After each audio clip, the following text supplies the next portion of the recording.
अस्सलाम वालेकुम, मैं हूं सफदर अली और आप देख रहे हैं यूट्यूब चैनल। ओवैस भाई हमारे साथ मौजूद हैं और बात करेंगे पारा चिनार की, कुर्रम एजेंसी की, जहां की सूरत हाल आज तक अगर आपको बताते चले तो सूरत हाल अच्छी नहीं है, बिल्कुल अच्छी नहीं है और हालात बहुत ज्यादा खराब हैं इस वक्त भी। और हुकूमत की जानिब से ये बड़े बड़े दावे और ये चीजें सामने आ रही हैं कि पारा चिनार में, कुर्रम एजेंसी में जंग बंदी पर मुकम्मल काम हो चुका है और ये खबरें हमें एक हफ्ते से मिल रही हैं, जबकि ये मामला जो है वो अभी तक बिगड़े हुए हैं। झड़पें भी जारी हैं, लाशें भी गिर रही हैं और आज की बात अगर की जाए तो आज भी 6 अफराद जो है वो पारा चिनार में शहीद हो चुके हैं और 8 जख्मी हैं। इसके बाद हुकूमत तमाम तरह आप कह लें कि सियासी इंतजाम करने में मसरूफ है और इस्लामाबाद पे धावा बोलने के लिए हुकूमत हर वक्त तैयार रहती है, लेकिन वो दहशतगर्द जो पारा चिनार में इस वक्त निहत्ते लोगों पर हमला कर रहे हैं, गाड़ियां रोक रोक के उनको कत्ल कर रहे हैं, लेकिन हुकूमत के ऊपर जूं तक नहीं रेंग रही और हुकूमत अपनी सफाकियत पर इस वक्त पूरी तरह उतरी हुई। तो इस हवाले से ओवैस भाई से बात करेंगे। ओवैस भाई के पास कुछ डिटेल्स मौजूद हैं। ओवैस भाई अपडेट कीजिएगा। बहुत शुक्रिया सफदर, आपने वक्त दिया। क्या कहते हैं, पहले मैं जरा खबरें बता दूं या मैं उन यूट्यूबर्स को और उन चैंपियंस को शटअप कॉल दे दूं जो तूरी और बंगिश कबाइल के हवाले से जो है वो कुछ और इलाके के मौजूद दीगर कबाइल के हवाले से जो है वो अपने बहुत ज्यादा चैंपियंस बनने की कोशिश करते हैं। पहले जवाब दे दें। ओके, अच्छा, सीन ये है कि ये कह रहे हैं कि जमीनी लड़ाई है और गांव देहातों के जो है वो, आपने वो मुगल बादशाह जहीरुद्दीन बाबर का नाम सुना है? जहीरुद्दीन बाबर ने जब अफगानिस्तान को फतह किया था और अफगानिस्तान को फतह करने के बाद जब ये वापस हिंदुस्तान की तरफ पलट रहा था ना, तो इसका सामना हुआ था तूरियों से। और ये 500 साल पुरानी तारीख में आपको बता रहा हूं। 500 साल पहले जब जहीरुद्दीन बाबर ने अपनी सवाने हयात बाबरनामा लिखी थी ना, तो उसके अंदर उसने बताया कि मुझे तूरी और बंगश का सामना करना पड़ा।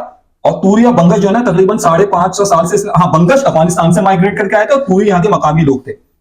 सर, ये इलाका इतना बदकिस्मत इलाका है कि यहां आज इंटरनेट की लोड शेडिंग है, यहां आज बिजली नहीं है, यहां आज पीने का पानी नहीं है, यहां आज पेट्रोल नहीं है, यहां डिस्प्रिन की गोली नहीं है, यहां पैनाडोल की गोली नहीं है, यहां बच्चे के लिए दूध नहीं है, यहां बड़ों के लिए खुराक नहीं है।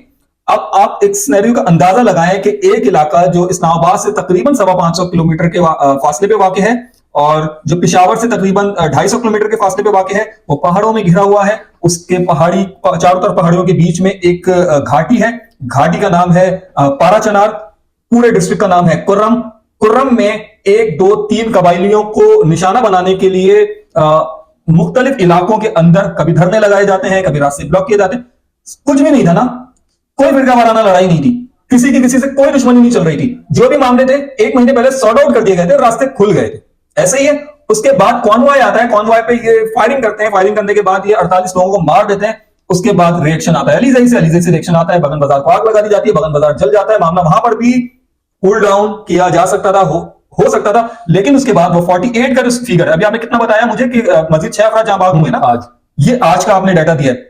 सुनने वालों को मैं बता दूं कि ये पूरा जो चेंज चल रहा है पिछले 1 हफ्ते से, 130 अफराद जाँ बहक हो चुके हैं दोनों साइड। ये इंसानियत की तजलील है सदर, ये किसी मजहब, किसी फिरके और किसी इलाके की बात नहीं है, ये इंसानियत की तजलील है। आप एक इतनी बड़ी जेल क्रिएट कर रहे हैं, कुर्रम एजेंसी के रहने वाले 4, 5, 6 लाख लोगों के लिए बाहर आने का रास्ता नहीं है, वहां पर डिस्प्लिन की गोली नहीं मिल रही। ना सिर्फ कुर्रम एजेंसी में पारा चिनार की बात कर रहा हूं, यही सूरत हाल बगन वालों की भी है। ऐसा नहीं है कि बगन वाले बहुत खुशहाली जिंदगी गुजारे जब से अलीज़ई वालों ने बगन बाजार को आग लगाई। बगन की भी यही सूरत हाल है कि बगन में भी खाने पीने की किल्लत हो गई। कैसे? क्या एक सड़क थी, रास्ते बंद है। हाँ, अब खबर की तरफ आ जाते हैं। खबर यह है कि कुर्रम एजेंसी में तकरीबन 12वां रोज है और इसमें जो है 130 अफराद की जाँ बहक, 150 से ज्यादा के जख्मी हो जाने के बाद, रास्तों की बंदिश, मुसलसल बंदिश के बाद जो है वो एक दूसरे इलाके के अंदर बैठ के कबाइली अमायदीन के दरमियान जिरगा हुआ है। पहला जिरगा हुआ था 4 दिन पहले, उसमें सीज फायर हो गया था आर्थिक तौर पर, लेकिन उस सीज फायर का नतीजा हमने देखा कि मुख्तलिफ इलाकों से दोबारा एक दूसरे पे हमले हो रहे थे। लेकिन अब इतवार वाले दिन अच्छी खबर यह आई है कि दोनों फरीक जो है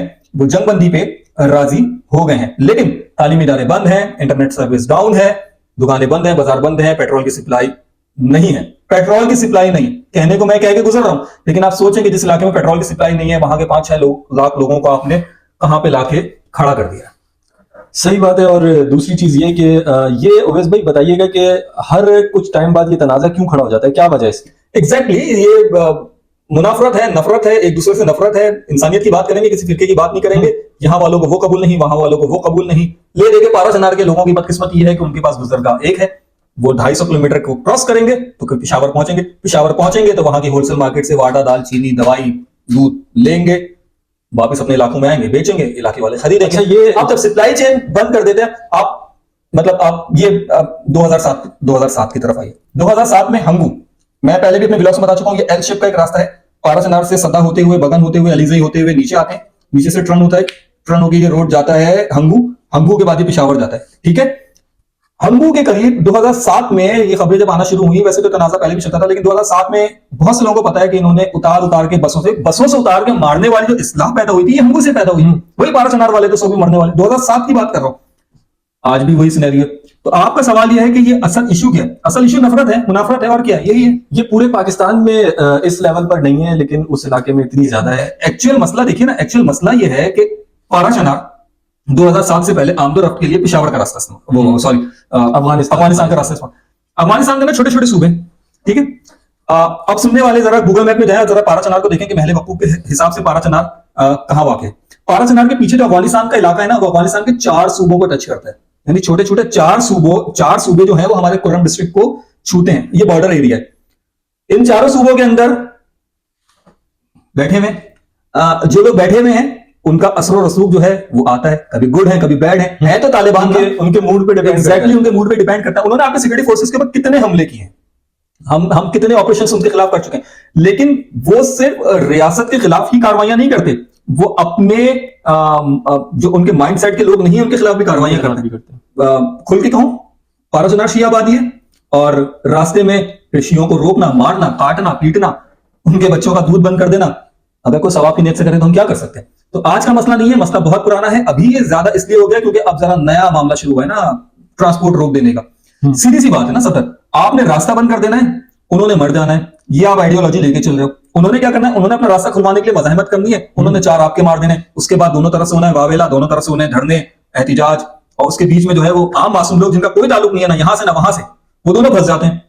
यहाँ पे मुकम्मल तौर पर एक तरह का मुआहिदा होना चाहिए मेरे ख्याल से, तो और देर पा होना चाहिए। हाँ, देर पा होना चाहिए। तकरीबन ये 20-30 साल का इनको कोई मुआहिदा करना चाहिए इस हवाले से, ताकि यहाँ के लोगों के लिए आसानी हो। लेकिन कैसे करेंगे 20-30 साल का मुआहिदा? वही तो मैं आपसे कह रहा हूँ ना कि इस इलाके के अंदर जो गैर मुल्कियों का एक असर रसूख है, एग्जैक्टली उसकी वजह से कैसे करेंगे? मुआहिदा ही तो किया था भाई, 15-20 दिन इनकी सप्लाई चेन बंद थी, उसके बाद मुआहिदा हुआ था, सड़क खोली गई थी, सड़क खोलने के बाद नहीं 15-20 दिन नहीं, सड़क मुआहिदा होने के 15-20 दिन के बाद सूरत हाल काम डाउन करके ये कॉन्वॉय गए थे, इनको भी 1 हफ्ता ही हुआ था, ये हमला हो गया। अच्छा, ये अभी जो हुकूमत ऑल पार्टीज कॉन्फ्रेंस बुला रही है वो इसी हवाले से बुला रही है, तो इसके बाद आप कुछ देख रहे होता होगा कि यहाँ के हालात कुछ बेहतर होंगे। ऑल पार्टीज कॉन्फ्रेंस बिल्कुल हुकूमत का बहुत अच्छा इक़दाम है। हमारी सिक्योरिटी फोर्सेस, हमारी हुकूमत बहुत ज्यादा कोशिश कर रही है कि इस इलाके में अमन कायम हो जाए, लेकिन मुझे बताइए ना कि पाकिस्तान पीपल्स पार्टी का असर रसूख है वहां पे? बिल्कुल नहीं है। क्या मुस्लिम लीग नून का वोटर है वहां पे? बिल्कुल नहीं है। कौन सी जमात, पीटीआई का वोटर नहीं है वहां पे किसी जमात का कोई वोटर नहीं। वो तो कबायली अमायदीन को बैठाएं, इनके बड़ों को बैठाएं, और उनसे जो है वो उनकी एक्चुअल जो उनकी कबायली रसूमात और उसके मुताबिक उनसे हल्फ लिया जाए। सही बात। और उसके मुताबिक उनसे हल्फ लेके जो बोला जाए कि आपने इंसानों को नहीं मारना है, चाहे इंसानों का ताल्लुक किसी मजहब, किसी फिरके, किसी मसलक से हो। अगर आपने इंसानों को मारना बंद करना है, उनके रास्तों को रोकने को बंद करना है, तो फिर तो ये सूरत हाल हो जाएगी। वरना ये सूरत हाल मेरा नहीं ख्याल कि इसको किसी और तरीके से हल किया जा सकता है। तो खुद यहाँ के मकामी लोगों को सोचना चाहिए कि अगर वो किसी के हाथ में इस्तेमाल हो रहा है तो वो ना दोनों तरफ की बात करें। सही बात है।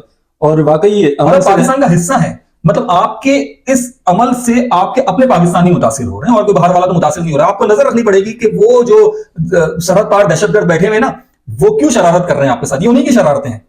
4 सूबे उनसे मुंसलिक है और आपको पता है कि वो, लेकिन वो तो कह रहे हैं कि भाई हम तो कुछ नहीं कर रहे, ये पाकिस्तान से अंदर से ही हो रहा है। और वो तो कहेंगे ना कि हम कुछ नहीं कर रहे।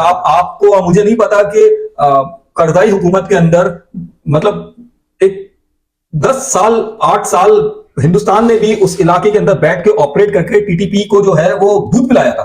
जो टीटीपी ने आगे हमें नुकसान पहुंचाया है, ये भारत का पिलाया हुआ दूध था। वही सूरत हाल आज भी है।